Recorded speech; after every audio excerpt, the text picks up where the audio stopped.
coming from Vietnam and into a new community, a new country. What was that experience like for them? Well, it was difficult, I would say. Coming not as an immigrant, but as a refugee is different. You're usually running away from something, Right. from war, from strife, from political issues. I think one of the beautiful benefits of coming in the generation after is one, appreciating that background, that history, and then knowing that I have so many more opportunities and I'm not burdened by some of the same things that my aunts and uncles and my parents were. What are the lessons you learn in combat, and then how do they affect peacetime?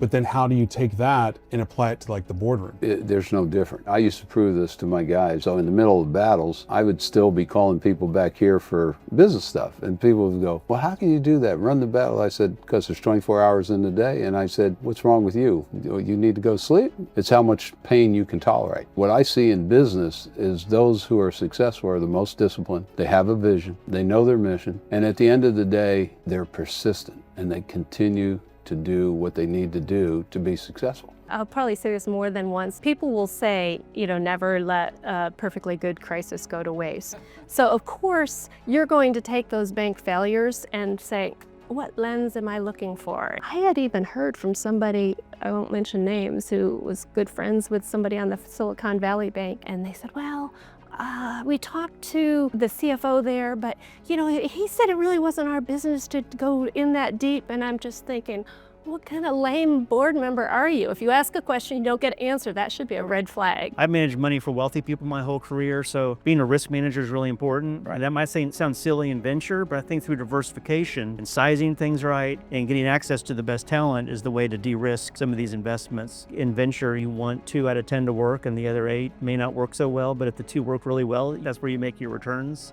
One thing that the '08 crisis, what are some lessons that you learned from that you maybe apply to today? You're in these situations, it's important to be calm and not let your emotions get the best of you. The business had grown so quickly and the management information systems were so poor that when it blew up, nobody really knew what was there. It was a pile of spaghetti. So what did I learn? Have really good management information systems, really good data, understand, invest in those systems.